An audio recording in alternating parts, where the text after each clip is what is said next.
quorum be dispensed with. Without exception. Without Now, objection. Mr. President, before I begin, I want to extend a massive congratulations to the Syracuse Orange men's soccer team for winning the NCAA College Cup National Championship last night in a heart-stopping 7-6 victory after penalty kicks. A big congrats to Coach McIntyre, all the amazing players and the staff on a phenomenal accomplishment, the first in Syracuse history. Go Orange. Now on the Omni, more serious subject. Negotiations for a year-long omnibus agreement move forward. There's a lot of work left to do, but we're optimistic that if we preserve the good faith we've seen so far, we will get there. I remain hopeful because despite disagreements about the ultimate package, there's little disagreement that an omnibus is by far the best solution for funding the government. Still, we're going to need a little more time beyond this week to get an omnibus done. To avoid a shutdown this Friday, the Senate should be ready to pass a one-week CR by the end of this week, to give negotiators more time to finish an agreement by the holidays. The House is set to begin consideration of a week-long CR today. And after all the progress made towards an omnibus agreement, I hope nobody here in the Senate stands in the way of getting a CR passed quickly, a one-week CR passed quickly, through consent if needed. Again, an omnibus is the best option, the most responsible option for funding the government in the next fiscal year. It will ensure the federal government has all the resources necessary to serve the public at full capacity. It will make sure our troops in uniform are taken care of. And I expect an omnibus will contain priorities both sides want to see passed into law, including more funding for Ukraine and the Electoral Count Act, which my colleagues in the Rules Committee have done great work on. It'll be great to get that done.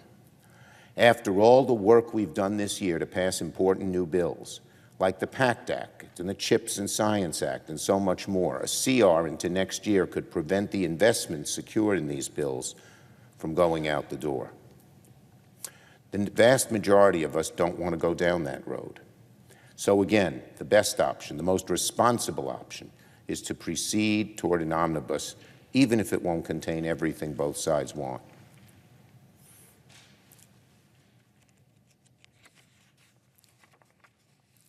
Now on judges. Later this morning, it will be my honor to come before the Senate Judiciary Committee to introduce an exceptional public servant, Arun Subramanian, whom President Biden nominated on my urging to serve as district judge for the Southern District of New York. Here on the floor, Arun Subramanian is one of the few South Asians that are on the bench. We need more, but he will pave the way, and it's my intention to continue to support South Asians to come to the bench. Here on the floor, we'll also proceed with the confirmation of Dana Douglas to serve as Circuit Court Judge for the 5th District, which covers Texas, Louisiana, and Mississippi. Judge Douglas's confirmation today will be significant for a few reasons. For one, Judge Douglas will be the 28th Circuit Court Judge that this majority confirms in the last 2 years. Of the many votes we take in this chamber, confirming circuit court judges ranks near the top in importance. The lion's share of all federal cases, after all, are decided at the circuit court level. Judge Douglas is also significant because after her confirmation, the Senate will have confirmed 11 black women to serve as circuit court judges. This is a record for any single session of Congress. Before President Biden, only 8 such nominees have been confirmed by this chamber. So this is truly a historic shift in the court's composition. This representation matters enormously. The health of our federal courts hangs on judges who will both apply the law correctly while also earning America's trust in the first place. The more our courts look like the country at large, the more languages and backgrounds and specialties we have on the bench, the more likely the trust endures. That's more important than ever given the recent disturbing decisions handed down by the Supreme Court. That's why judges like Dana Douglas matter. That's why circuit court judges matter. And we're going to keep working for the rest of this year and beyond to bring diversity and balance back to our courts. on the White House signing ceremony. Finally, Mr. President, this morning I want to note my tie. I am wearing it today for two reasons. First, it's a constant reminder of one of the happiest moments of my life, the day my daughter got married. And second, I'm wearing it because later this afternoon, President Biden will sign the Respect for Marriage Act into law. For many Americans in same-sex marriages, or who one day wish to marry their partner, today is a day of relief and of jubilation. By passing this law, we are sending a message to LGBTQ Americans everywhere. You too deserve dignity and equality under the law.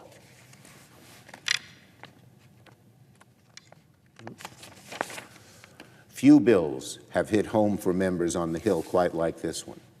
Marriage equality is not just the right thing to do for America. It's personal for so many of us, our staffs, our families. My daughter and her wife are beautifully, praise God, expecting their first child, my third grandchild, next spring. And I want them to raise their child with all the love and security that every child deserves. Thanks to the dogged work of many of my colleagues, my grandchild will live in a world that will respect and honor their mother's marriage. And look, nothing about the Respect for Marriage Act was inevitable. On the contrary, it took a lot of faith and a bit of risk-taking to reach this point. When my colleagues came and asked me for a delay, I made that choice. And it was because they believed, and I believed, that the bipartisan process could indeed work.